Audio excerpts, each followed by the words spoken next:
High to all, அனைவருக்கும் வணக்கம். கற்பது ஐஏஎஸ்ல இருந்து நான் உங்களுக்கு உபேந்திரன். கற்பது ஐஏஎஸ் வாயிலாக தங்களை மீண்டும் சந்திப்பதில் நான் மட்டற்ற மகிழ்ச்சி அடைகிறேன். இப்ப election political parties and pressure groups, அதாவது தேர்தல் அரசியல் கட்சிகள் மற்றும் அழுத்த குழுக்கள், இந்த தலைப்பில் இருந்து நம்ம கிளாஸ் பார்க்க போறோம். நல்லா கவனிச்சு பாருங்க. டெய்லி பாத்தீங்கன்னா 7 மணிக்கு ஆன்சர் பிடிஎஃப் உங்களுக்கு காணொலியா லைவா பாத்தீங்கன்னா உங்களுக்கு வீடியோவா கற்பதைஎஸ் யூடியூப் சேனல்ல வரும். இதனுடைய பிடிஎஃப் எல்லாமே கற்பதைஎஸ் உடைய டெலிகிராம்ல நீங்க எடுத்துக்கலாம். ஆல் பிடிஎஃப் இன் டெலிகிராம். ஓகே, இன்னைக்கு பாத்தீங்கன்னா ஐந்தாவது நாள் 9ஆம் வகுப்பு 2வது லெசன்ல தேர்தல் அரசியல் கட்சிகள் மற்றும் அழுத்த குழுக்கள், இந்த டாபிக்ல இருந்து இன்னைக்கு நம்ம ஒரு 75 கொஸ்டின் பார்க்க போறோம். தமிழ் இங்கிலீஷ் ரெண்டுலயுமே நம்ம பார்க்க போறோம். ஓகேங்களா? சோ தமிழ்லயும் சரி இங்கிலீஷ்லயும் சரி நம்ம பார்க்கலாம். ரொம்ப ஈஸி தான். ரைட், வேகமா பாத்துருவோமா? சோ ஃபர்ஸ்ட் பாருங்க, இது 9th ஸ்டாண்டர்ட் புக்ல இருக்கு, நீங்க எடுத்துக்கலாம். இந்த பிடிஎஃப் கொஸ்டின் பிடிஎஃப் நம்ம டெலிகிராம்ல ஏற்கனவே சென்ட் பண்ணிட்டேன். 100 நாள் பாத்தீங்கன்னா இது கண்டினியூ ஆகும். 100 days 100 GK ஸ்கெடியூல். இந்த ஸ்கெடியூல் எல்லாமே நம்மளுடைய டெலிகிராம்லயே நீங்க போய் எடுத்துக்கலாம், டெலிகிராம் சேனல்லயே எடுத்துக்கலாம். ரைட், சரி. இப்ப ஃபர்ஸ்ட் கொஸ்டின் பாருங்க. இந்தியா தனது தேர்தல் முறையை எந்த நாட்டில் இருந்து எடுத்துக்கொண்டது? ஐக்கிய ராஜ்யம், அதாவது யூகேன்னு சொல்லுவாங்க, இங்கிலாந்து. நேத்து கிளாஸ்ல பாத்தீங்கன்னா சொல்லியிருந்தேனா, இங்கிலாந்துன்னு போடக்கூடாது, ஐக்கிய ராஜ்யம்னு போடணும் அப்படின்னு சொல்லியிருந்தேனா, அதான் போட்டாங்க. ரைட். சோ இந்திய அரசியலமைப்பில் எந்த பிரிவு ஒரு சுயாதீன தேர்தல் ஆணையத்தை வழங்குகிறது? அதாவது தன்னிச்சையான, ஓகேங்களா, இண்டிபெண்டன்ட், சுதந்திரமான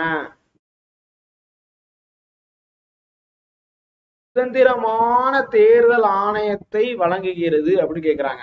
சோ இதனை ஆர்டிகிள் பாத்தீங்கன்னா 324. ஓகேங்களா? சோ 324. அடுத்த கேள்வி பாருங்க. இந்தியா எந்த வகையான அரசாங்கத்தில் உள்ளது? இந்தியாவுடைய அரசாங்கம் எந்த டைப்ல அப்படின்னு கேட்டா, இந்திய முகப்புரையில கொடுத்திருப்பாங்க. சோசியலிச மதசார்பற்ற ஜனநாயக குடியரசு, மக்களாட்சி குடியரசு அப்படின்னு சொல்லலாம். ஓகேங்களா? So socialistic secular and democratic republic. ஓகேங்களா? பிரியாம்பிள்ல போய் பாருங்க. சோ இதுல பாத்தீங்கன்னா SSS டாக்டர். இதுல சாவரின் அப்படிங்கிறது ரொம்ப முக்கியம், இறையாண்மை என்பது ரொம்ப ரொம்ப முக்கியமானது. சோ இது பிரியாம்பிள்ல இந்த 3 SSS டாக்டர் அப்படின்னு இருக்கும். டினா டெமோக்ராட்டிக் ரிபப்ளிக், SSSனா secularism socialist, sorry sovereign socialist செகுலரிசம்னு வரும். ஓகேங்களா? சரி, அடுத்தது பாருங்க. எலெக்ஷன் கமிஷன் ஆஃப் இந்தியாங்கிறது ஒரு தனி சுயாதீன அமைப்பு. சோ இண்டிபெண்டன்ட் பாடி. வாக்களிப்பு மூலம் பிரதிநிதிகளை தேர்ந்தெடுக்கும் செயல்முறை என்னன்னு சொல்லுவாங்க? தேர்தல்னு சொல்லுவாங்க. இந்தியாவின் பிரதமரை யார் தேர்ந்தெடுக்கிறார்கள்? நம்ம மக்கள் தேர்ந்தெடுக்கல. நல்லா கவனிங்க, இந்தியாவில் பிரதமரை மக்கள் தேர்ந்தெடுக்கவில்லை. அதே நேரத்துல சிஎம்ஐயும் தான். முதல்வரையும் பிரதமரையும் மக்கள் தேர்ந்தெடுக்கவில்லை. அப்ப யார் தேர்ந்தெடுக்கிறாங்க? மக்களுடைய பிரதிநிதிகள் தான் தேர்ந்தெடுக்கிறாங்க. சிஎம்னா எம்எல்ஏக்கள் எல்லாம் சேர்ந்து தேர்ந்தெடுப்பாங்க, பிஎம்னா எம்பிக்கள் எல்லாம் சேர்ந்து தேர்ந்தெடுப்பாங்க. சோ அதன் பெயர்ல தான் இந்த கேள்வி. Who elects prime minister of India? Lok Sabha members தான் தேர்ந்தெடுப்பாங்க. ஓகேங்களா? லோக்சபால இருக்கக்கூடிய மெம்பர்ஸ் தான் தேர்ந்தெடுப்பாங்க. நோட்டா என்பது என்ன? None of the above. நோட்டானா நன் ஆஃப் தி அபோவ்னு சொல்லுவாங்க. நான் மேற்கூறிய யாரும் எனக்கு வேணாம். இது நோட்டா எந்த ஆண்டு முதல்ல அறிமுகப்படுத்தப்பட்டுச்சு அப்படின்னு கேட்டா 2014. ஓகேங்களா? 2014 தான் நோட்டா அப்படிங்கிறது ஃபர்ஸ்ட் வந்துச்சு. சரி, இப்ப நோட்டாவுடைய சிம்பிள் எல்லாம் உங்களுக்கு தெரியும் நினைக்கிறேன். நோட்டாவை அறிமுகப்படுத்திய நாடு நம்ம இந்தியா எத்தனாவது நாடு அப்படின்னு கேட்டா, இந்தியா 14வது நாடு. 14வது நாடு தான் நோட்டாவை முத அறிமுகப்படுத்தியிருக்கு. நோட்டா என்பதே பாத்தீங்கன்னா 49O அப்படின்னு சொல்லுவாங்க. ஓகேங்களா? 49O அப்படின்னு 49O அப்படின்னு சொல்லிட்டு ஒண்ணு இருக்கும். நீங்க அந்த ஸ்கூல் புக்லயே போய் பாத்தீங்கன்னா உங்களுக்கு தெரியலாம். நான் இங்க எழுதுறேன், நீங்க பாருங்க. எழுத 49O. நீங்க அந்த அது என்ன படம்பா, விஜய் சார் படம் ஒண்ணு வந்திருக்கும்ல, அதுல வந்து சொல்லியிருப்பாங்க. அதுல வந்து 49P அப்படின்னு இருக்கும். ஓகே, இங்க வந்து பாத்தீங்கன்னா 49Oனா யாருக்கும் எனக்கு பிடிக்கலப்பா, இங்க இருக்கக்கூடிய அதாவது வேட்பாளர்கள் யாரையுமே எனக்கு வந்து பிடிக்கல, எனக்கு நல்லவங்களா தெரியல, சோ அதனால வந்து பாத்தீங்கன்னா நான் நன் ஆஃப் தி அபோவ் அப்படின்னு போறேன் அப்படின்னு சொல்லி சான்ஸ் கொடுக்குறாங்க. ஓகேங்களா? சோ இப்ப இந்த 49O அப்படிங்கிறது எலெக்ஷன் ரூல். எந்த வருடம்னு கேட்பாங்க. 1961 வந்தது, ஸ்கூல் புக்ல இடம்பெற்றிருக்கும். ஸோ பாத்துக்கோங்க. ரைட், சரி. இது வந்து 14வது நாடுன்னு சொல்லியாச்சா? இப்ப மொத அறிமுகப்படுத்திய நாடு எது? நம்ம இந்தியா வந்து 14வது நாடு. அப்ப ஃபர்ஸ்ட் கண்ட்ரின்னு ஒண்ணு இருக்குல்ல, அது என்ன கண்ட்ரின்னு தெரியுமா? ஏன்னா ஸ்கூல் புக்ல கொடுத்துருப்பாங்க 14வது நாடுன்னு சொல்லிட்டு. ஃபர்ஸ்ட் கண்ட்ரி எது சொல்லுங்க பாப்போம், கமெண்ட் பண்ணுங்க. இந்த வீடியோடைய கடைசியில நான் சொல்லிடுறேன். ஓகேங்களா? கடைசியில வந்து நோட்டா ஃபர்ஸ்ட் கண்ட்ரி இந்த டேஷ்ல நான் ஃபில் பண்றேன். ஓகேங்களா? சரி, இப்ப அடுத்த கேள்வி பாருங்க.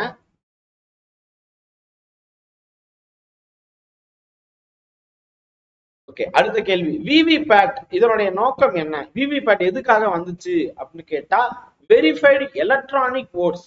ஓகேங்களா? அத வந்து வெரிஃபை பண்றதுக்காக தான் வந்துச்சு, தவிர்த்து வேற எதுவும் இல்ல. சரி, விவிபேட்டோடைய விரிவாக்கம் என்னன்னு கேட்பாங்க. விவிபேட்டோடைய விரிவாக்கம் என்ன அப்படின்னு கேட்டா, voters verified paper audit trail. Okay, இதனுடைய சுருக்கம் தான் வந்து விவிபேட்னு சொல்லியிருக்கிறாங்க. இதுவே நிறைய தடவை கேள்வி கேட்டிருக்காங்க. அடுத்த கேள்வி, வாக்காளர் தினம் எப்போது கொண்டாடப்படுகிறது? ஜனவரி 25. குடியரசு தினத்துக்கு ஒரு நாளைக்கு வந்து பாத்தீங்கன்னா முன்னாடி வாக்காளர் தினம்னு இருக்கும். ஓகேங்களா? நம்ம வாக்கு செலுத்தும் நாம் வாக்காளர்கள், வேட்பாளர்கள்னா வாக்கு சேகரிப்பவர்கள் வேட்பாளர்கள். ஓகேங்களா? சோ ரெண்டையும் புரிஞ்சுக்கோங்க. சரி, இப்ப அடுத்தது நம்ம 14வது நாடுன்னு பார்த்தாச்சு. இப்ப எலெக்ஷன்ஸ் பத்தி பார்க்கலாம். டைரக்ட் எலெக்ஷன், நேரடி தேர்தல் அப்படிங்கிறது என்ன அப்படின்னு கேட்டா, வேட்பாளர்களுக்கு நேரடியாக வாக்களிக்கிறது. இப்ப நம்ம எல்லாம் வந்து பாத்தீங்கன்னா எம்எல்ஏக்கு நேரடியாக தேர்ந்தெடுப்போம். எம்எல்ஏக்களை நம்ம நேரடியா தேர்ந்தெடுப்போம். எம்பிக்கள், அதுவும் லோக்சபா எம்பியை நம்ம நேரடியா தேர்ந்தெடுப்போம். ஓகேங்களா? இதனை தாண்டி வந்து பாத்தீங்கன்னா உள்ளாட்சி தேர்தல், லோக்கல் கவர்மெண்ட். ஓகேங்களா? சோ அது வந்து பஞ்சாயத்து ராஜா இருக்கட்டும், அல்லது வந்து ஒரு முனிசிபல் கார்பரேஷனா இருக்கட்டும், எல்லாத்துக்குமே நகராட்சி, மாநகராட்சி எல்லாத்துக்குமே வந்து பாத்தீங்கன்னா மக்கள் தான் தேர்ந்தெடுப்பார்கள். இதை தாண்டி சில தேர்தல் இருக்கு. உதாரணத்துக்கு குடியரசுத் தலைவர் தேர்தல், president, vice president, Rajya Sabha MP, இதெல்லாம் மறைமுக தேர்தல்ல வரும். ஓகேங்களா? சரி, இப்ப இப்ப பாருங்க, பின்வரும் எது நேரடி தேர்தலுக்கு எடுத்துக்காட்டு? மக்களவை உறுப்பினர். ஓகேங்களா? அதாவது லோக்சபாவுடைய மெம்பர், எம்பியை தான் சொல்றாங்க. அதான் இங்க இருக்கும் பாருங்க. 12வது கொஸ்டின். 13வது கொஸ்டின் பாருங்க, இன்டைரக்ட் எலெக்ஷன். அத வந்து என்னென்ன சொல்லி கொடுத்திருக்காங்க. மறைமுக தேர்தல்கள் எதற்கு நடத்தப்படுகிறது? ராஜ்யசபா. அப்ப இங்க பாருங்க, அப்ப இது இல்லாதது என்னன்னு கேட்டா மக்களவை தேர்தல், பஞ்சாயத்து தேர்தல், நகராட்சி தேர்தல். இந்த மூணுமே இது இதனுடைய ஆன்சர். இதை தவிர்த்து இந்த மூணுமே வந்து பாத்தீங்கன்னா நேரடி தேர்தல். அதே மாதிரிதான் மேல வந்து கொடுத்திருப்போம். 12வது கேள்வி பாத்தீங்கன்னா, இந்திய ஜனாதிபதி தேர்தல், ராஜ்யசபா உறுப்பினர்கள், ஆளுநர், இது எல்லாமே வந்து பாத்தீங்கன்னா மறைமுக இன்டைரக்ட் எலெக்ஷன். இது வந்து டைரக்ட் எலெக்ஷன். உங்களுக்கு புரிஞ்சிருச்சா? ரைட், எது எதுன்னு கொஸ்டின் கேட்டா அடிச்சிருவீங்க. அடுத்த கேள்வி பாருங்க, 14வது கேள்வி. பின்வருவனவற்றில் நேரடி தேர்தலுக்கு தகுதி என்ன? இல்லைன்னா ஏன் வந்து இதை வந்து நேரடி தேர்தல் வைக்கிறாங்க? மெரிட் என்ன அப்படின்னு கேட்கிறாங்க. நன்மை என்ன? தகுதிங்கிறத விட நன்மை என்ன? நன்மை என்ன அப்படின்னு கேட்டா, இதுக்கு நிறைய தீமைகளும் இருக்கு. நேரடி தேர்தல்ல நிறைய தீமை இருக்கு. பண விரயமாகும், நேரம் விரயமாகும், நிறைய இருக்குப்பா. ஆனா அரசாங்கத்தை பற்றி மக்களுக்கு தெரிந்து கொள்ள ஒரு வாய்ப்பு இருக்கும். அரசு என்றால் என்ன அப்படின்னு சொல்லி தெரிஞ்சுக்க முடியும். ஓகேங்களா? அடுத்தது, டிஸ்அட்வான்டேஜ் இன் இன்டைரக்ட் எலெக்ஷன், அதாவது மறைமுக தேர்தலின் ஒரு தீமை என்ன அப்படின்னு கேட்டிருக்காங்க. நன்மை தீமை. தீமை என்ன அப்படின்னு கேட்டா ஊழலுக்கு வழிவகுக்கும். ஊழல், லஞ்சம், அதே மாதிரி குதிரை பேரம்னு சொல்லுவாங்க, ஹார்ஸ் ட்ரேடிங், அதை வழிவகுக்கும். ஸோ அதனால மோஸ்ட்லி வந்து பாத்தீங்கன்னா மறைமுக தேர்தலை அவாய்ட் பண்ணுங்கிறதா சொல்லுவாங்க. பட் சில இடத்துல வந்து பாத்தீங்கன்னா செலவினத்தை குறைப்பதற்காக மறைமுக தேர்தல் சென்றுதான் ஆக வேண்டும். ஓகேங்களா? அடுத்தது பாருங்க, 16வது கேள்வி. ஒரு அரசியல் கட்சி பின்வருமாறு எவ்வாறு வரவேற்கப்படுகிறது? அரசாங்கத்தை கட்டுப்படுத்த ஒரு குழுவாக இருக்கும், அதுதான் அந்த அரசியல் கட்சி. சரி, 2017 இது ஸ்கூல் புக்ல இருக்கும், அதனால இந்த வருஷம் கொடுத்திருக்காங்க. 2017 படி மொத்தம் எத்தனை தேசிய கட்சிகள் உள்ளன அப்படின்னு கேட்டிருக்காங்க. 7 என்பது புத்தகத்தின்படி சரியானது. அஸ் பர் புக் வந்து பாத்தீங்கன்னா எத்தனை நேஷனல் பார்ட்டி இருக்குன்னு கேட்டா 7 இருக்கு. ஓகேங்களா? சரி, 2024 படி எத்தனை இருக்கு அப்படின்னு கேட்பாங்க. 2024 படி எத்தனை இருக்கு அப்படின்னா 6 பொலிட்டிக்கல் பார்ட்டி தான் இருக்கு, 6 கட்சிகள் மட்டுமே. சரி, அது என்னென்ன கட்சி, அந்த 6 கட்சிகள் என்னென்ன? ஒண்ணு, எப்படியும் வந்து பாத்தீங்கன்னா பிஜேபி இருக்கும். ஓகேங்களா? ரெண்டாவது வந்து பாத்தீங்கன்னா உங்களுக்கு இந்திய தேசிய காங்கிரஸ் தப்பிச்சுக்குச்சு. ஓகேயா? சோ இந்த தடவை வந்து நல்லாவே வந்து சீட் வாங்கிச்சு, அதனால இந்தியன் நேஷனல் காங்கிரஸ். 3, சிபிஐல M, Marxist Communist Party. 4, Aam Aadmi party, Aam Aadmi கட்சி. 5, ரொம்ப முக்கியமா, அதாவது இதெல்லாம் மறந்துடுவீங்க அதனால, ரைட்டா, நேஷனல் பீப்புள் பார்ட்டின்னு சொல்லுவாங்க. தேசிய ஜனநாயக கட்சின்னு வரும், நேஷனல் பீப்புள் பார்ட்டி அப்படி சொல்லி. அடுத்தது 6வதா வந்து பாத்தீங்கன்னா பகுஜன் சமாஜ், பிஎஸ்பி நினைக்கிறேன், சமாஜ் கட்சி, பகுஜன் சமாஜ் பார்ட்டி. இந்த 6 கட்சிகளுமே வந்து பாத்தீங்கன்னா தற்சமய 2024 படி இருக்கு, அதாவது அங்கீகரிக்கப்பட்ட கட்சியாக இருக்கு. ஓகே, சரி. இப்ப அடுத்த கேள்வி வந்து பாத்தீங்கன்னா ஒரு பார்ட்டி, ஒரு கட்சி தேசிய கட்சியாக வரணும்னா என்னென்ன அதுக்கு கிரைட்டீரியா இருக்கு அப்படின்னு சொல்லி கேட்டிருக்காங்க. நான் சொல்றது அப்படியே எழுதிக்கோங்க. ஒரு கட்சி தேசிய அந்தஸ்து பெற வேண்டும் என்றால் 6% வேலிட் ஓட்டு வந்து பாத்தீங்கன்னா இருக்கணும். நல்லா கவனிங்க, 6%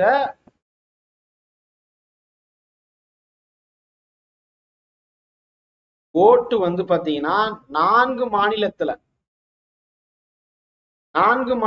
இருக்கணும். ஓகேங்களா? அதுவும் இப்ப ரீசெண்டா முடிந்த லோக்சபா தேர்தல் இல்லைன்னா அசம்பிளி எலெக்ஷன்ல வந்து வாங்கியிருக்கணும். அது மற்றும் மற்றும் 4 எம்பி வந்து இருக்கணும், 4 எம்பி இருக்கணும். இது ஒரு கிரைட்டீரியா. அடுத்த கிரைட்டீரியா வந்து பாத்தீங்கன்னா suppose 2% 2% of total seat in Lok Sabha, 2% of total seat in Lok Sabha, அதாவது 543 சீட் இப்ப இருக்கு. ஓகேங்களா? அது வாங்கி இருக்கணும். ஓகேங்களா? 543ல 2% வாங்கியிருக்கணும். அட்லீஸ்ட் அதுவும் எப்படி 3 மாநிலத்துல. ஓகேங்களா? 3வது வந்து பாத்தீங்கன்னா 4 அல்லது அதற்கு மேல். ஓகேங்களா?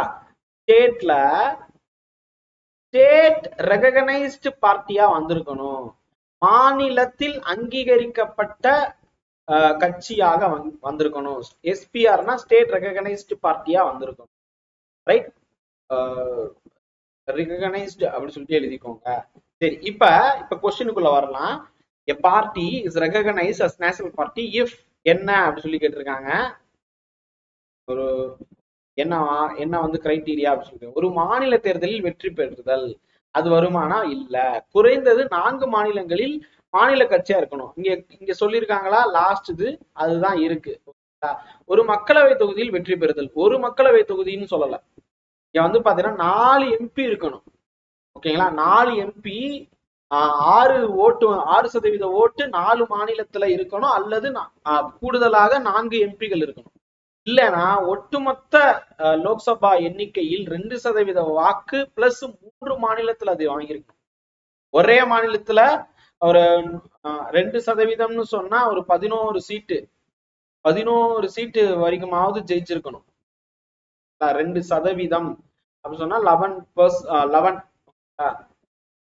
டோட்டல் சீட்ல 2% சீட்டு ஜெயிக்கணும் அப்படின்னா என்ன அர்த்தம்? 543ல 2%. 1%னா 5.5, 2%னா 5.4%. ஓகேங்களா? இங்க 3 இருக்கிறதுனால ஒண்ணு சேர்த்துக்கோங்க. ஓகே, சோ 5.5 வரும். ஏன்னா 5.4ன்னு சொல்ல முடியாதுல, அதனால. ஓகே, அப்ப 2 சீட் அப்படின்னு சொல்லும் போது 2% சொல்லும் போது 5.5 கூட்டல் 5.5 11 இடங்களையாவது ஜெயிச்சிருக்கணும், அதுவும் 3 மாநிலத்துல. அது கொடுத்துருக்காங்களா? இல்ல. சோ அப்ப பிங்கிறது தான் சரியான விடை. அடுத்த கேள்வி பாருங்க. பின்வருவனவற்றில் எது ஒரு அரசியல் கட்சியின் செயல்பாடு அல்ல? இது அரசியல் கட்சி பண்ணாது அப்படின்னு கேட்டா, பொருளாதார கொள்கைகளை உருவாக்குறது அரசியல் கட்சியோடைய நோக்கமே கிடையாது. கொள்கையை உருவாக்குவாங்க, அவங்களுக்குன்னு ஒரு கொள்கை இருக்கும், தேர்தல போட்டியிடுவாங்க, பொது கருத்தை பாத்தீங்கன்னா பேசுவாங்க, ஷேப் பப்ளிக் ஒப்பீனியன், அதை பத்தி எல்லாம் பேசுவாங்க, இது என்ன அது என்ன அப்படின்லாம் பேசுவாங்க. ஆனா பொருளாதார கொள்கைகளை உருவாக்க மாட்டாங்க. மோஸ்ட் ஆஃப் த பார்ட்டி இது பண்ணும். அடுத்தது, ஜனநாயகத்தில் எதிர்கட்சி என்பது என்ன? அதனுடைய வேலை என்ன? அது அரசாங்க கொள்கைகளை விமர்சிக்க செய்யும். எல்லாத்தையும் அரசாங்கம் ஏதாவது ஒரு ஸ்கீம் கொண்டு வந்தா அது விமர்சனம் செய்யும். பட்ஜெட் வருது, அதை விவாதிப்பாங்க, விமர்சனம் செய்வாங்க. இது இந்தியாவோட பட்ஜெட்டே இல்ல, இது பீகாரோட பட்ஜெட், இது அந்த மாநிலத்துடைய பட்ஜெட் அப்படின்னு சொல்லுவாங்க. எனக்கும் ரொம்ப நாளா டவுட், சென்னையை மட்டுமே டெவலப் பண்ணிட்டு இருப்பாங்க, மதுரை, திருச்சி, அதுக்கப்புறம் திருநெல்வேலி, நாகர்கோயில், கன்னியாகுமரி, சிவகங்கை, புதுக்கோட்டை, இதெல்லாம் புதுக்கோட்டைங்கிற மாவட்டம் மத்திய அரசை விட்டுருங்க, மாநில அரசே கண்டுக்காது. புதுக்கோட்டை இன்னும் ஒரு மாவட்டம் இருக்கு, அதுக்கு ஏதாவது பண்ணணும்னு சொல்லிட்டு நினைக்கிறாங்களா? அதே மாதிரி பாத்தீங்கன்னா நாகப்பட்டினம்னு ஒரு மாவட்டம் இருக்கு, அதுக்கு ஏதாவது பண்றாங்களா?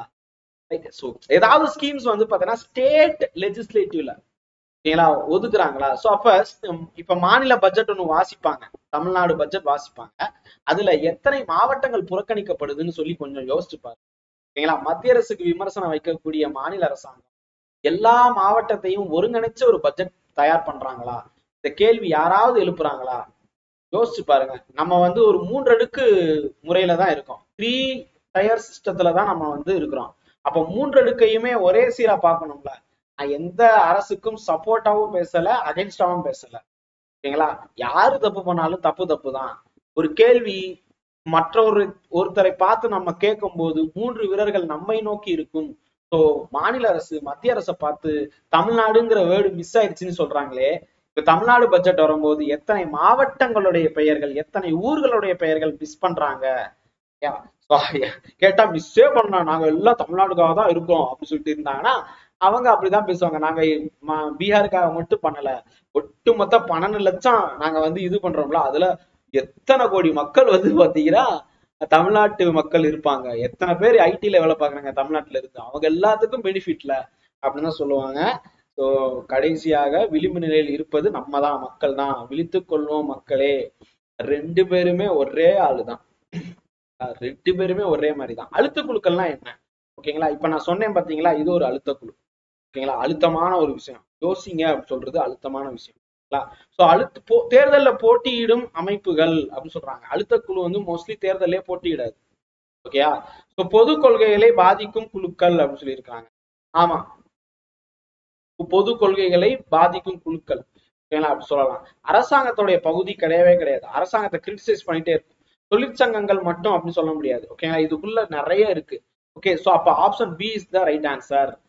Groups influencing public policy. இப்ப எப்படி இன்ஸ்டாகிராம் இன்ஃப்ளூயன்சர் இருக்கிறாங்க, அந்த மாதிரி அவங்களால நிறைய நல்லதும் நடக்குது, நிறைய தீமைகளும் நடக்குதுல்ல. மோஸ்ட்லி தீமைகள் இருக்கும், சில இடங்கள்ல நல்லது நடக்கும். உதாரணத்துக்கு பட்ஜெட்ல இந்த மாதிரி வரியை குறைக்கணும் அப்படி சொன்னது மோஸ்ட் ஆஃப் த இன்ஃப்ளூயன்சர்னாலதான் நடந்துச்சுன்னு சொல்றாங்க. ஓகேங்களா? சோசியல் மீடியாவினாலதான் நடந்துச்சுன்னு சொல்லிக்கிறாங்க. ரைட், சொல்லிக்குவோம், நம்மளும் சோசியல் மீடியால இருக்கிறோம். Media social media. யாருப்பா நிர்மலா சந்திரனா, ஏதோ ஒரு சந்திரன் சொல்லுவாங்களே, கிரீட்டான ஒரு டயலாக். அழுத்த குழுக்கள் என்ற சொல் எங்க இருந்து வந்துச்சு? அமெரிக்கால இருந்து வந்துச்சு, யுஎஸ்ஏ. இந்தியாவில் வணிக அழுத்த குழுவின் உதாரணம் என்ன? FICCI. FICCI ரொம்ப முக்கியமானதுப்பா. அதாவது இப்ப எக்கனாமிக் ரீதியாக இந்த இது பண்ணுப்பா. சேம்பர் ஆஃப் காமர்ஸ்னு கேள்விப்பட்டிருக்கீங்களா? சேம்பர் ஆஃப் காமர்ஸ் சொல்லுவாங்க. இதனுடைய முழு இது சொல்றேன், எழுதிக்கோங்க. ஃபெடரேஷன்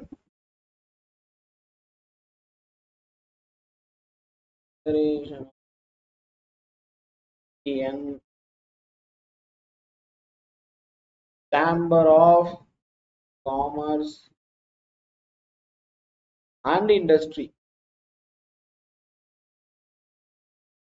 இதுதான் வந்து ரொம்ப முக்கியமான ஒரு பொருளாதார இல்லைன்னா வணிக ரீதியிலான அழுத்த குழுன்னு சொல்லுவாங்க.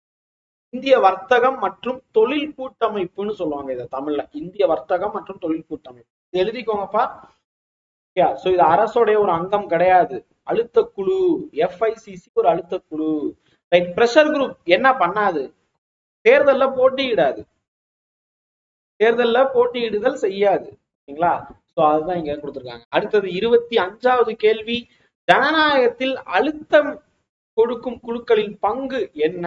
மோஸ்ட்லி என்ன அழுத்தம் கொடுக்கும் பிரஷர் குரூப்போடைய பங்கு என்ன அப்படின்னு கேட்டா, அரசியல் முடிவுகளையே மாத்தும். அரசியல் முடிவுகளையே மாத்தும். சில விஷயத்த, சில பப்ளிக் பாலிசியவே சேஞ்ச் பண்ணுவாங்கப்பா. இவ்வளவு நாள் ஒரு தலைவருடைய கண்ணோட்டம் ஒரு மாதிரியா இருக்கும். ஒரு குறிப்பிட்டவங்க பேசின உடனே அந்த தலைவருடைய கண்ணோட்டமே நம்ம மாறிடும். இந்த மாதிரி எல்லாம் சில விஷயங்கள் வந்து பண்ணுவாங்க.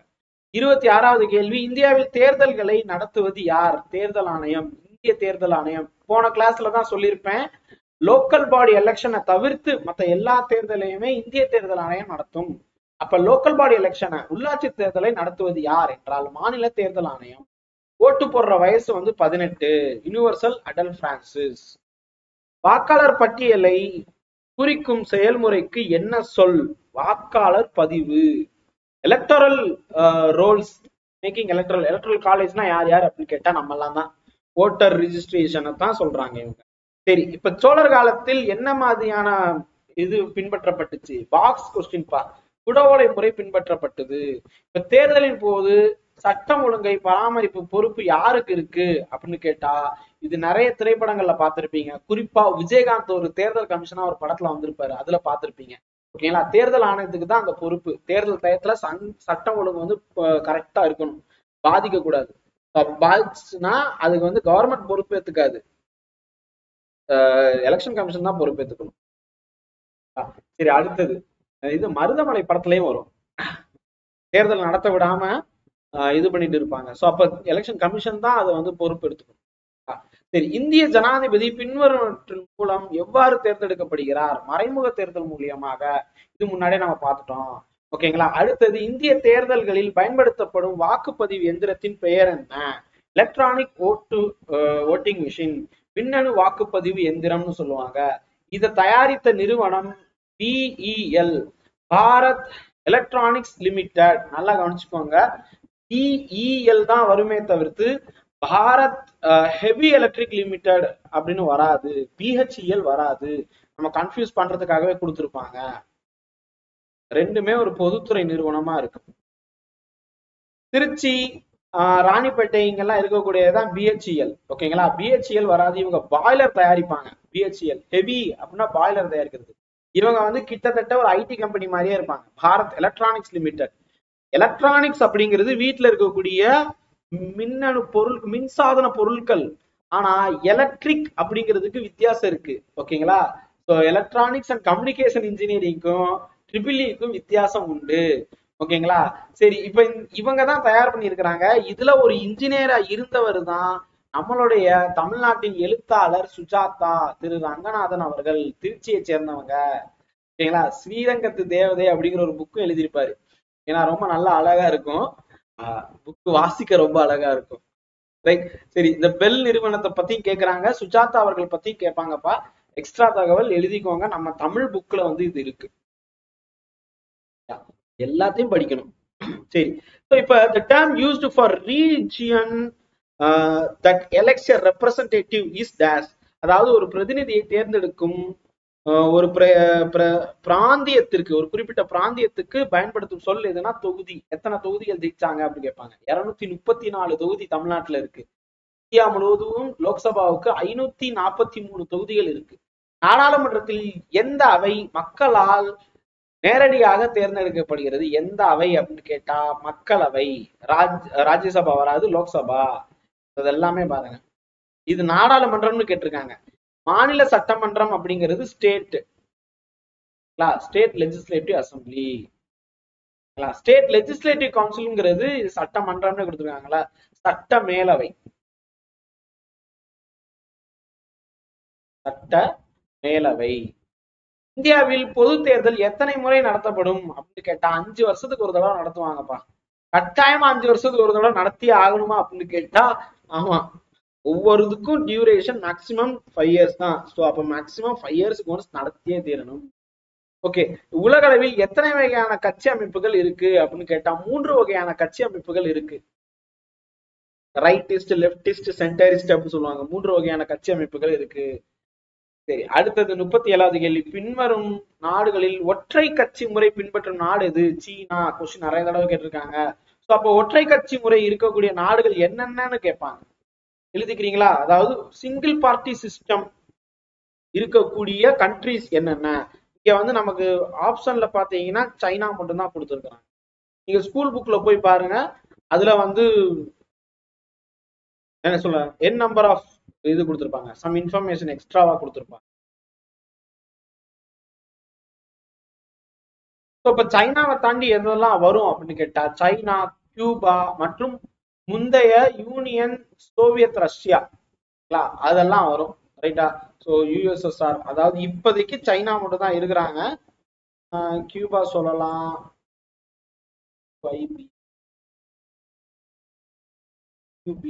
ஓகேங்களா? கியூபா அண்ட் ஃபார்மர் ரஷ்யா, யூஎஸ்எஸ்ஆர்னு போடுவாங்க. இப்ப இருக்கக்கூடிய ரஷ்யா இல்ல. இவங்கெல்லாம் சிங்கிள் ஒற்றை கட்சி. அப்ப ஒரே ஒரு விரல் தான், ஒரே ஒரு விரல தான் நீட்டணும். இந்த 2 விரல ஒண்ணு தொடுன்னு சொன்ன மாதிரி ஒரே ஒரு கட்சி தான் மாறி மாறி வரும். அதுக்கு நம்ம ஓட்டு போடணும். யோசிச்சு பாருங்க, இதுக்கு ஓட்டு போடாமலே இருந்திருக்கலாமே. அந்த மாதிரிதான் இந்த நாடுகள் எல்லாம். இன்னொரு சில நாடுகள் எல்லாம் இருக்கு, எலெக்ஷனே கிடையாது. நார்த் கொரியா எல்லாம் எடுத்துக்கிட்டீங்கன்னா எலெக்ஷனே கிடையாது. நான் எனக்கு அடுத்த என் பையன், அதுக்கு அடுத்து அவன் பையன், அவ்வளவுதான். மன்னராட்சி மாதிரியே தான் இருக்கும். ஆனா இன்னும் அடக்குமுறையாக இருக்கும். இரு கட்சி முறைகளை இருக்கக்கூடிய நாடு, இரு கட்சினா 2 கட்சி தான் இருக்கும். அப்படி எந்தெந்த நாடு இருக்கு அப்படின்னு கேட்டா அமெரிக்கா. இந்த இடத்துல அமெரிக்கா, இந்தியா வராது. பிரான்ஸும் மல்டி தான், இத்தாலி ஆல்சோ மல்டி தான். ஓகேங்களா? ஸோ அப்ப 2 பார்ட்டி அப்படின்னு சொல்லும் போது யூஎஸ்ஏ அண்ட் யூகே. ரைட்? சரி, 40வது கேள்வி.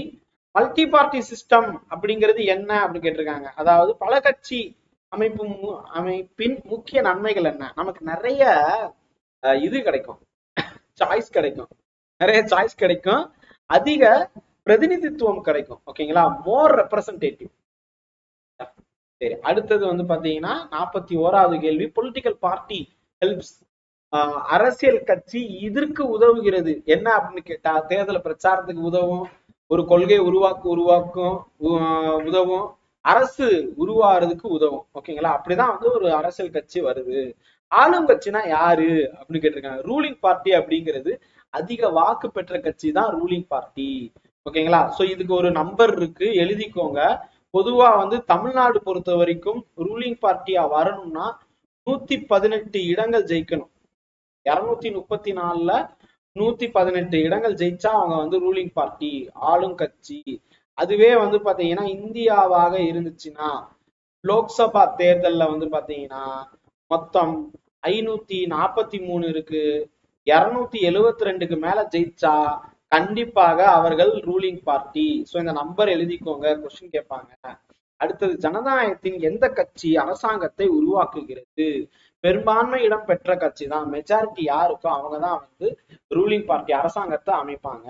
அடுத்தது, எதிர்கட்சி தலைவர்னா யாரு? அவர் எதிரி தலைவர் அல்ல, அவர் வந்து அரசாங்க கொள்கைகளை விமர்சிப்பவர். நல்லா கவனிங்க, கேபினெட்ல அவரும் ஒரு அங்கம் தான். எதிர்கட்சி தலைவர் ரொம்ப ரொம்ப முக்கியமான பொறுப்பு மிக்கவர். ஷேடோ கவர்மெண்ட் அப்படின்னு கூட எதிர்கட்சியை சொல்லுவாங்க. ஓகேங்களா? அதே மாதிரி அண்டர் கிரவுண்ட் இல்லைன்னா வந்து செகண்ட் கவர்மெண்ட் அப்படின்னு கூட சில இடங்கள்ல சொல்லுவாங்க. ஷேடோ கவர்மெண்ட் ஏன் சொல்றாங்கன்னா, சப்போஸ் ஆளுங்கட்சி பலத்தை இழக்கும் போது, அந்த 118 இல்லைன்னா வந்து 272 அந்த மாதிரி மெஜாரிட்டி நம்பரை இழக்கும் போது ஆட்டோமேட்டிக்கா வந்து பாத்தீங்கன்னா கவர்னரோ பிரசிடென்ட்டோ, அதாவது சென்ட்ரல்னா குடியரசுத் தலைவர், மாநிலம்னா கவர்னர், அவர் வந்து எதிர்கட்சியை வந்து ஆட்சி அமைக்குமாறு கேட்பாரு. அதுக்கப்புறம் 6 மாசத்துக்குள்ள ஃப்ளோர் டெஸ்ட் பண்ணுங்கன்னு சொல்லுவாரு. அதுவும் சரிப்பட்டு வரலன்னா திருப்பி தேர்தல் நடத்துவாங்க. அந்த தேர்தல் நடத்தவும் முடியாத பட்சத்துல பிரசிடென்ட் ரூல மாநிலத்துல கொண்டு வருவாங்க. பிரசிடென்ட் ரூல டெத் லெட்டர் அப்படின்னு சொல்லிட்டு அம்பேத்கர் சொல்லுவாரு. ஓகே, சோ இவ்வளவு விஷயங்கள் இருக்குப்பா, கடகடன்னு வருது பாத்தீங்களா. அடை திறந்து தாவும் நதி அலை போல் அந்த மாதிரி ஆன்சர் வந்துகிட்டே இருக்கணும். ஒரு அரசியல் கட்சியை தேசிய கட்சியாக அறிவிக்க எத்தனை மாநிலங்களில் அங்கீகாரம் வேண்டும் அப்படின்னு கேட்டா 4 மாநிலம். இப்பதான் பார்த்தோம். சரி, which is not pressure group. இந்த பிரஷர் குரூப்ல இதுதான் சொல்லியிருந்தோமா, இப்ப chamber of commerce and industry அப்படின்னு சொல்லியிருந்தோமா, ரைட். சோ அப்ப இது வராது. அகில இந்திய தொழிற்சங்கம் காங்கிரஸ். காங்கிரஸ் இருக்கிறதுனால அது வந்து அழுத்த புள்ளி இல்லைன்னு அர்த்தம் இல்லை. இது வந்து பாத்தீங்கன்னா ஏஐடியூசி அப்படின்னு சொல்லுவாங்க. நீங்க நிறைய கேள்விப்பட்டிருப்பீங்க. போராட்டம் நடத்துறதுல இருந்து நிறைய பண்ணுவாங்க. இந்திய மருத்துவர் சங்கம், இதுவும் வந்து பாத்தீங்கன்னா ஒரு அழுத்த குழு தான். ஈவன் இப்ப கொல்கத்தாவில் ஒரு கேங் ரேப் நடந்துச்சு பாத்தீங்களா, அந்த ஒரு லேடி டாக்டருக்கு. அந்த விசாரணை தீவிரப்படுத்த வேண்டும் அப்படின்னு சொல்லிட்டு கவர்மெண்ட்டுக்கு அழுத்தம் கொடுத்தது யாருன்னா இந்திய மருத்துவ சங்கம். அவங்க எல்லாம் போராட்டம் பண்ணதுனாலதான் அது அந்த கேஸ் வந்து ரொம்ப இதா நடந்துச்சு, வேகமா நடந்துச்சு. இல்லைன்னா ஆறப்பட்டிருப்பாங்க, ரைட்டா. சோ அப்ப எது அழுத்த குழு இல்லைன்னு கேட்டா மக்களவை அழுத்த குழுவே கிடையாது. ஈஸியா எல்லாம் ஆப்ஷன் கொடுக்க மாட்டாங்க. சரி, அழுத்த குழுக்களின் முக்கிய பங்கு என்ன? அதான் சொன்னேன்ல, பொது கொள்கைகளில் செல்வாக்கு செலுத்துதல், இன்ஃப்ளூயன்ஸ் த பப்ளிக் பாலிசி. அடுத்தது, அழுத்த குழுக்கள் செய்யாதது என்ன? தேர்தல போட்டிடாது. இது ஏற்கனவே பார்த்தது, இருந்தாலும் கேள்வி கேட்கணும்ல, அதுக்காக. சரி, இங்க பாருங்க, என்விரான்மெண்டல் அழுத்த குழு, சுற்றுச்சூழல் அழுத்த குழு அப்படிங்கிறது நர்மதா பச்சோ ஆந்தோலன். இதுதான் வரும். சார் நாங்க 4 பேர் சேர்ந்து தற்கொலை பண்ணிக்கிறோமா அப்படின்னு சொல்லிட்டு ஒரு படத்துல ஒரு டயலாக் வரும்ல, இந்த டயலாக் எல்லாம் நீங்க இந்த நர்மதா பச்சோ ஆந்தோலன் கதையில அந்த இதை படிச்சு பாத்தீங்கன்னா உங்களுக்கே தெரியும். இந்த நர்மதா பச்சோ ஆந்தோலன்ங்கிறது ஒரு ஆற்றை, ரிவர் நர்மதா என்ற ஆற்றின் மீது அதிகமாக பாலத்தை கட்ட வேண்டாம், அதிகமாக டேம கட்ட வேண்டாம் அப்படின்னு சொல்லிட்டு இவங்களுடைய முக்கியமான நோக்கமா இருக்கும். அந்த நதியை பாதுகாக்க வேண்டும் அப்படின்னு சொல்லிதான் இவங்களுடைய நோக்கமா இருக்கும். இதுல ஆமீர் கான் கூட ஒரு உறுப்பினரா இருக்கிறாருன்னு நினைக்கிறேன். ஏன் அவரை பத்தி சொல்றேன் அப்படின்னு கேட்டா, ஒரு ரீசெண்டா ஒரு 10 வருஷம் 12 வருஷத்துக்கு முன்னாடி இந்த நர்மதா பச்சோ ஆந்தோலன் கொண்டு வந்த ஒரு கேம்பெயின்லயும், அதே நேரத்துல வந்து பாத்தீங்கன்னா ஒரு போராட்டத்திலையும் தன்னுடைய 3 நாள் ஷூட்டிங் போகாம, ஷூட்டிங்கை நிப்பாட்டிட்டு, ஒரு நாள் ஷூட்டிங் போலன்னா சில லட்சங்கள் வந்து இதாகும். ஏன்னா அவர் தான் ஆமீர் ப்ரொடக்ஷன்ல இருந்து ப்ரொடியூஸ் பண்ணுவாரு அந்த திரைப்படத்துக்கு. அவர் தான் ப்ரொடியூசர், அவர் தான் நடிகர். அவருடைய ப்ரொடக்ஷன் கம்பெனியா ஒரு 3 நாள் லீவ் போட வச்சு அவரு போய் அந்த இதுல போய் கலந்துகிட்டாரு. ஏன்னா எவ்வளவு லட்சத்தை இழந்து அந்த போராட்டத்துல கலந்துகிட்டாரு அப்படின்னு சொல்லிட்டு எல்லாம் அன்றைய ஊடகங்கள்ல செய்தி எல்லாம் வந்துச்சு. அமீர் கான் பத்தி கொஞ்சம் படிங்கப்பா. இருக்கக்கூடிய நடிகர்லயே கொஞ்சம் வித்தியாசமான நடிகர். ஜீன்ஸ் பேண்ட கூட செகண்ட் ஹேண்ட் ஜீன்ஸ் பேண்ட் தான் வாங்கி போட்டுக்குவாராம். அப்படிலாம் ஒரு நியூஸ்ல படிச்சேன். இது உண்மையானு தெரியல, கொஞ்சம் நீங்களே நெட்ல தேடி பாருங்களேன். இந்த திரைப்பட கிசு கிசு அப்படிங்கிற மாதிரிலாம் இருக்கும். ஓகே, அதுக்கு முன்னாடி இந்த 75 கொஸ்டினை படிச்சு முடிச்சு. ரைட். வணிக அழுத்த குழுக்கள்ல பின்வருவனது, இது ஏற்கனவே பார்த்துட்டோம். ரைட். இந்தியாவின் தேர்தல் ஆணையர்களை நியமிப்பது யார்? குடியரசுத் தலைவர், ஜனாதிபதி. எலெக்ஷன் கமிஷன் என்ஷூர் டேஸ். எலெக்ஷன் கமிஷனுடைய முக்கியமான நோக்கம் என்னன்னு கேட்டா, சுதந்திரமான மற்றும் நியாயமான தேர்தலை நடத்துவதுதான். எல்லோரும் ஓட்டு போட வேண்டும். வாக்கு செலுத்துவது நம்மளுடைய தார்மீக கடமை, அடிப்படை கடமை அல்ல. தானா முன் வந்து பண்ணணும். இந்திய தேர்தல் ஆணையரின் பதவி காலம் என்ன? நல்லா கவனிங்க, இதெல்லாம் ரொம்ப இம்பார்ட்டன்டானது. ஏன்னா வந்து எப்பயுமே நம்ம என்ன நினைப்போம், எலெக்ஷன் கமிஷன்னாலே வந்து எலெக்ஷன் கமிஷன் இல்ல, மோஸ்ட்லி ஒரு பதவி காலம்னா 5 வருஷம் அப்படிதான் நினைப்போம், ஓகேங்களா. ஆனா ஒரு சில பதவிகள் இருக்கு, அதற்கு வந்து பாத்தீங்கன்னா 6 வருடம் கொடுப்பாங்க. இப்ப ராஜ்யசபாவை எடுத்துக்கிட்டீங்கன்னாலும் 6 வருஷம், ஓகேங்களா. 6 வருடம் அல்லது 65 வயது, இதுல எது முன்னாடி வருதோ அதன்படி போவாங்க. whichever is earlier அப்படிங்கறத சேர்த்துக்கோங்க.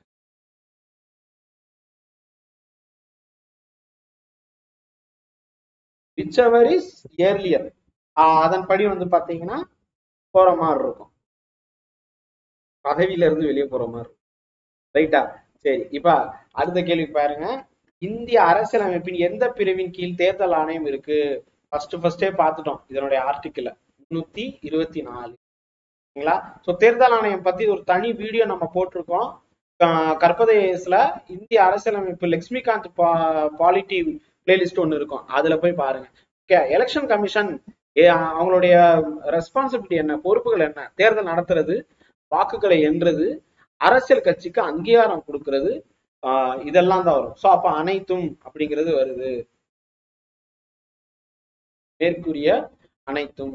அடுத்தது, இந்தியா வந்து எந்த மாதிரியான ஜனநாயகத்தை பின்பற்றுகிறது அப்படின்னு கேட்டா பிரதிநிதித்துவ ஜனநாயகம். இது நேற்றைய வகுப்புல பார்த்தா உங்களுக்கே தெளிவாக சொல்லியிருப்போம். நேரடி ஜனநாயகம் அப்படிங்கிறது சுவிட்சர்லாந்து.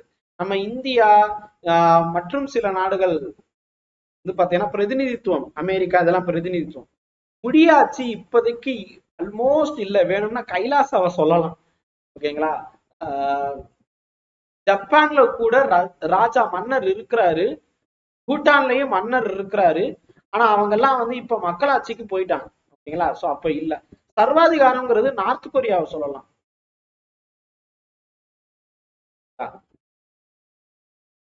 அடுத்தது வந்து பாத்தீங்கன்னா உலகளாவிய வயது வந்தோர் வாக்குரிமை கொள்கையின் பொருள் என்னன்னா 18 வயசுக்கு மேல இருக்கக்கூடிய எல்லாருமே ஓட் போடலாம். நோட்டா அப்படின்னா என்ன அர்த்தம்னு கேட்டா, எந்தவித வேட்பாளரும் நமக்கு பிடிக்கல, வேற ஏதாவது இருந்தா கொடுங்க, இந்த கொஸ்டின் பேப்பரே தெரியல சார், எல்லாம் புது கேள்வியா இருக்கு, வேற கொஸ்டின் பேப்பர் இருந்தா கொடுங்கன்னு ஒரு படத்துல வந்து பாத்தீங்கன்னா விவேக் சார் வந்து சொல்லுவாரு. அவருக்கு வந்து குரங்கு வந்து பிட்டு வந்து கொடுக்கும். அந்த அந்த அந்த இது பார்த்திருப்பீங்கன்னு நினைக்கிறேன். அதுல அவர் ஓப்பனாவே கேட்டுருவாரு, சார் இந்த கொஸ்டின் பேப்பர்ல எதுவுமே தெரியல, வேற கொஸ்டின் பேப்பர் கொடுங்கன்னு சொல்லி. அந்த மாதிரிதான் டிஎன்பிஎஸ்சி எக்ஸாம் ஹால்ல போய் உட்காந்துக்கிட்டு ஒரு சில கொஸ்டின் எல்லாம் பார்க்கும்போது நமக்கு அப்படிதான் தோணும், இந்த கேள்வி எல்லாம் யார் யார் கேட்டது, வேற கேள்வி இருந்தா கொடுங்க சார் அப்படின்னு சொல்ல தோணும். பட் முடியாது. சோ அதனால இந்த ஜிகே பேட்ச்ல சேர்ந்து ஜிகே எல்லாத்தையும் கரைச்சி கொடுக்க பாருங்க. நோட்டா அப்படிங்கிறது யாருமே எங்களுக்கு வேணாம், நிராகரிக்கிறதுக்காக இருக்கக்கூடியது. அதனால என்னுடைய உரிமை ஓட்டை வந்து செலுத்தாம இருக்க முடியாது, ஓட்டையும் செலுத்தணும், எல்லா வேட்பாளரையும் நிராகரிக்கணும். அதுக்கு வந்ததுதான் வந்து பாத்தீங்கன்னா NOTA, none of the above அப்படின்னு ஒரு சிம்பலோட இருக்கும். இந்தியாவில் மிக உயர்ந்த சட்டம் இயற்றும் அமைப்பு எது அப்படின்னு கேட்டா பாராளுமன்றம் மட்டுமே. பாராளுமன்றம், நாடாளுமன்றம் ரெண்டுமே சொல்லலாம். மக்களவையுடைய பதவி காலம் 5 ஆண்டு, மாநிலங்களவைனா 6 ஆண்டுகள். ஓகேங்களா? So recognised party at national level, தேசிய அளவில் அங்கீகரிக்கப்பட்ட கட்சியை தேசிய கட்சின்னு சொல்லுவாங்க. அதற்கான கிரைட்டீரியா நான் ஏற்கனவே சொல்லிட்டேன். ஒரு அரசியல் கட்சியின் சின்னம் யாரால் ஒதுக்கப்படுதுன்னு கேட்டா தேர்தல் ஆணையம். தேர்தல் ஆணையத்துடைய ஒர்க்ல இதுவும் வந்துடும். சரி, இப்ப இதுல எது பொலிட்டிக்கல் பார்ட்டி அல்ல, எது தேசிய கட்சி, சாரி அரசியல் கட்சி அல்லன்னு கேட்டிருக்காங்க. BJP, Congress, Communist Party of India, இதெல்லாம் அரசியல் கட்சி. இந்த சேம்பர் ஆஃப் காமர்ஸ் தான் வந்து அரசியல் கட்சி கிடையாது. ஓகேங்களா? So most important federation of chamber of commerce அப்படின்னு சொல்லுவாங்க. Federation of India, Indian chamber of commerce and industry. இது எப்ப ஆரம்பிக்கப்பட்டதுன்னு தெரியுமா? இந்த அமைப்பு எப்ப ஆரம்பிக்கப்பட்டதுன்னு யாருக்காவது தெரியுமா? 1927லயே ஆரம்பிச்சிட்டாங்க. அமைப்பு 1927லயே ஆரம்பிக்கப்பட்டிருக்கு. 98 வருஷம் ஆயிடுச்சுப்பா இந்த அமைப்பு வந்து. அவ்வளவு பழமையான ஒரு அமைப்பு. ஜனநாயகத்தின் ஆளும் கட்சி, ரூலிங் பார்ட்டி தான் அதிக வாக்கு பெற்ற கட்சியா இருக்கும். இவங்கதான் இந்தியாவுக்கு, மக்களுக்கு நல்லது செய்வாங்க அப்படின்னு ஓட்டு போட்டிருப்பாங்க. சரி, அடுத்தது 65வது கேள்வி. ஒரு கூட்டணி அரசாங்கம் எப்போது உருவாகும்? நிறைய கட்சிகள் இருக்கும் போது, ஒரு கட்சிக்கு பெரும்பான்மை இல்லாத போது எல்லா கட்சியும் சேர்ந்துதான் கூட்டணி அமைக்கும். கூட்டணியில 2 முறை இருக்கு. தேர்தலுக்கு முந்தைய கூட்டணியும் இருக்கு, தேர்தலுக்கு பிந்தைய கூட்டணியும் இருக்கு. ஓகேங்களா? அதே மாதிரி கூட்டணியில வந்து பாத்தீங்கன்னா உங்களுக்கு அரசாங்கத்தில் பங்கு வைக்கும் கூட்டணி இருக்கு, வெளியில் இருந்து ஆதரவு கொடுக்கும் கூட்டணி இருக்கு. ஓகேங்களா? இப்படி நிறைய டைப் சொல்லிட்டே போலாம். இந்தியா ஏஐ பின்பற்றுகிறது. ஏன்னா India follows dash party system. இந்த கொஸ்டினே தப்பா இருக்கு. India follows dash multi party system. India எந்த கட்சி முறையை பின்பற்றுகிறது? எந்த கட்சி முறையை பின்பற்றுகிறது?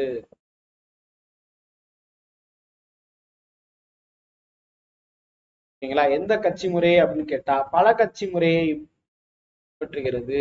இரு கட்சி முறை பின்பற்றும் நாடு எது? ஏற்கனவே பார்த்துட்டோம், அமெரிக்கா மற்றும் ஐக்கிய குடியரசு. பல கட்சி முறையை பின்பற்றும் நாடுகள் பட்டியல்ல வந்து பாத்தீங்கன்னா இந்தியாவும் இருக்கு, பிரான்சும் இருக்கு. ஓகேங்களா? மல்டி பார்ட்டில வந்து பாத்தீங்கன்னா எழுதிக்கிறீங்களா? மல்டி பார்ட்டில பல கட்சி முறை இந்தியா, பிரான்ஸ், ஸ்ரீலங்கா. இதெல்லாம் வந்து பாத்தீங்கன்னா இத்தாலியும் எழுதிக்கோங்க. இதெல்லாம் வந்து பல கட்சி முறையை பின்பற்றும் நாடு. இரு கட்சி முறை பின்பற்றும் நாடு அமெரிக்கா. ஏற்கனவே வந்துருச்சு இந்த கொஸ்டின், திருப்பி வருது. பல கட்சி முறையின் முக்கிய நன்மைகள் என்ன? வாக்காளர்களுக்கு அதிக சாய்ஸ் இருக்கும், அவ்வளவுதான். What is an opposition party? அதாவது தேர்தல்ல ஜெயிக்காத கட்சி எல்லாத்தையும் ஆப்போசிஷன் பார்ட்டின்னு தான் சொல்லுவாங்க. எதிர்கட்சினா தோல்வி அடைந்த கட்சி. எதிர்கட்சி தலைவருக்கு என்ன அந்தஸ்து இருக்கு? கேபினெட் அமைச்சருக்கு நிகரான அந்தஸ்து இருக்கு. கேபினெட் அந்தஸ்து இருக்கு. கேபினெட் அமைச்சர் அந்தஸ்து உண்டு. இப்ப நம்ம தமிழ்நாட்டுல கேபினெட் அமைச்சர்கள் பட்டியல்ல எதிர்கட்சி தலைவர் என்னும் பெயரில் திரு எடப்பாடி பழனிசாமி அவர்களும் இருப்பாரு. ஓகேங்களா? சோ பிரஷர் குரூப்புக்கான முக்கிய பர்பஸ் என்ன? To influence the government policy. Okay, student pressure group என்ன? All India Student Federation. அழுத்த குழுக்கள்ல மாணவர் அழுத்த குழு என்ன அப்படின்னு கேட்டா அகில இந்திய மாணவர் கூட்டமைப்பு. இப்போ ஒரு ஸ்டூடெண்ட்டுக்கு ஏதாவது ஒரு ப்ராப்ளம்னா எல்லாரும் வந்து நிப்பாங்க. மெடிக்கல் ஸ்டூடெண்ட்டுக்கு வந்து பாத்தீங்கன்னா எப்படி மெடிக்கல் அசோசியேஷன் இருக்கோ அதே மாதிரி வந்து பாத்தீங்கன்னா இது காமனா எல்லா ஆல் ஸ்டூடெண்ட்ஸ்.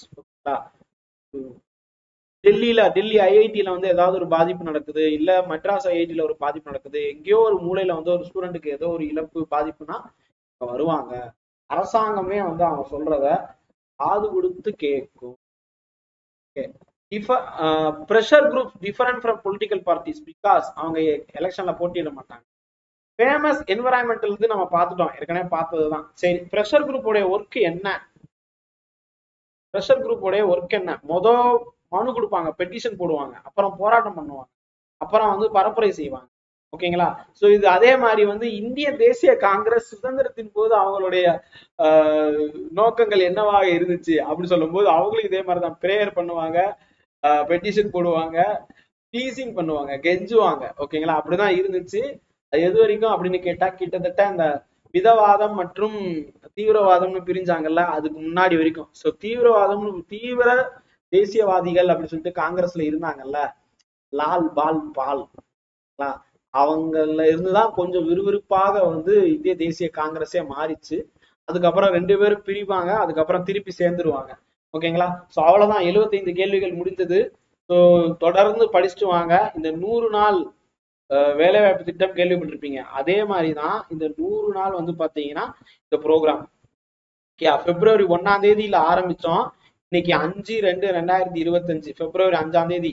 5 நாள் 5 டாபிக் முடிச்சிட்டோம். ஓகேங்களா? நாளைக்கு 6வது டாபிக் வந்து இருக்கு. 6வது டாபிக் பாத்தீங்கன்னா உங்களுடைய ஸ்கெடியூல்ல வந்து இருக்கும், நான் இப்ப சொல்றேன். இந்த டாபிக் எல்லாம் உங்களுக்கு பிடிஎஃப் வேணும் அப்படின்னு கேட்டா இலவசமான பிடிஎஃப் தான், பைலிங்குவலா இருக்கும். இன்னைக்கு வந்து நான் உங்களுக்கு 2 சைட் பை சைடு வந்து பாத்தீங்கன்னா தமிழ் இங்கிலீஷ்னு வச்சிருக்கேன். நேத்தெல்லாம் பாத்தீங்கன்னா ஒரே கொஸ்டின்லயே வந்து 2மே வந்திருக்கும், நீங்க பாத்திருப்பீங்க. மினிமம் எல்லா கொஸ்டின்ஸ்லயும் எல்லா டாபிக்லயும் 50 கேள்விகள் கேட்போம்.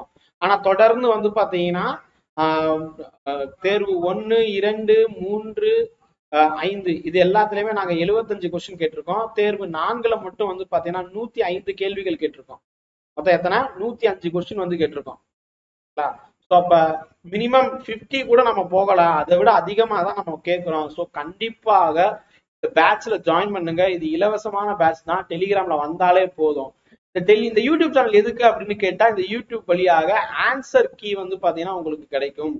என்னென்ன கொஸ்டினுக்கு என்னென்ன ஆன்சர்னு சொல்லிட்டு ஒரு மணி நேரம் நீங்க செலவு பண்ணீங்கன்னா ஒரு டாபிக் முடிச்சிடலாம். 100 நாள், ஒவ்வொரு நாளும் 1 மணி நேரம், 100 மணி நேரம், 100 மணி நேரத்துல நீங்க வந்து பாத்தீங்கன்னா உங்களால 75 GSல வந்து பாத்தீங்கன்னா கண்டிப்பாக கரண்ட் அஃபேர்ஸ் போக ஒரு 50 55 கேள்விகளுக்கு மேல நிச்சயமா அடிக்க முடியும். ஓகேங்களா? ஜஸ்ட் 100 மணி நேரம் தான். ஓகே, சோ இத யூஸ் பண்ண மாட்டீங்களா? அதுவும் ஒரு நாளைக்கு 1 மணி நேரம், மொத்தம் 100 மணி நேரம். 100 மணி நேரத்துல இவ்வளவு வந்து கிடைக்குதுல்ல, பயன்படுத்திக்கோங்க. டெய்லி PDF எங்க கிடைக்கும் அப்படின்னு கேட்டா கற்பது IAS உடைய டெலிகிராம்ல கிடைக்கும். நாங்க இன்ஸ்டாகிராம்ல இருக்கோம், டெலிகிராம்ல இருக்கோம், ஷேர் சாட்ல இருக்கோம், ஸ்னாப்சாட்ல இருக்க, எல்லாத்துலயுமே இருக்கும். ஆனா எங்களை கண்டிப்பாக யூடியூப்லயும் அண்ட் டெலிகிராம்லயும் ஃபாலோ பண்ணுங்க. ட்விட்டர்ல இருக்கீங்களா அப்படின்னு சொல்லிட்டு நீங்க கேக்குறது எனக்கு கேக்குது. ட்விட்டர்லயும் நாங்க இருக்கிறோங்கோ. பட் ஆனா இந்த ரெண்டுல மட்டும் தயவு செய்து ஃபாலோ பண்ணுங்க. அப்பதான் உங்களுக்கு PDF கிடைக்கும், அதற்கான ஆன்சர் கிடைக்கும். ஓகேங்களா? விடைகளை எப்படி பெற்றுக்கொள்வது? யூடியூப் தளத்தில் வகுப்பாக கிடைக்குமே தவிர்த்து நாங்க PDF கொடுக்க மாட்டோம், ஆன்சர் PDF கொடுக்க மாட்டோம். கிளாஸஸ் டெய்லி எப்ப நடக்கும்? 7 to 8 நடக்கும்பா. கண்டிப்பாக 7 to 8 மணிக்குள்ள நாங்க வந்து ரெக்கார்டிங் இல்லைன்னா லைவ் வந்து கொடுப்போம். ரெண்டுல ஏதாவது ஒண்ணு கொடுப்போம். ஓகே, இதற்கு நாங்க தனியா ஒரு பிளேலிஸ்ட் ஆரம்பிச்சிட்டோம். இப்போதைக்கு 5 வீடியோ இருக்கு. இந்த வீடியோவும் சேர்த்தோம்னா 6 வீடியோ. வாட்ஸ்அப்ல ஏதாவது டவுட் இருந்துச்சுன்னா கேளுங்க. இது எல்லாத்துக்கும் பண்றதுக்கு கற்பது IAS சப்ஸ்கிரைப் பண்ணிட்டு ஆல் அப்படிங்கிற இந்த ஆப்ஷனை கிளிக் பண்ணிக்கோங்க. இது போதும். கண்டிப்பாக உங்களுக்கு வந்து இந்த வீடியோ இது எல்லாமே கிடைச்சிரும். சரி, இப்ப சொல்ல மறந்துட்டேன், நல்ல வேளை நானும் விட்டுட்டு போக பார்த்தேன். நோட்டா ஃபர்ஸ்ட் கண்ட்ரி கொண்டு வந்தது எது அப்படின்னு கேட்டா பிரான்ஸ். யா, தேங்க்யூ சோ மச். கடைசி வரைக்கும் வீடியோ பார்த்த எல்லோருக்கும் நன்றி. வேறொரு வகுப்பில் நாம் வந்து இணையலாம். ஜெய்ஹிந்த். கற்பது IAS, கற்பிப்பது நாங்கள் அல்ல, நம் தமிழ் மொழி.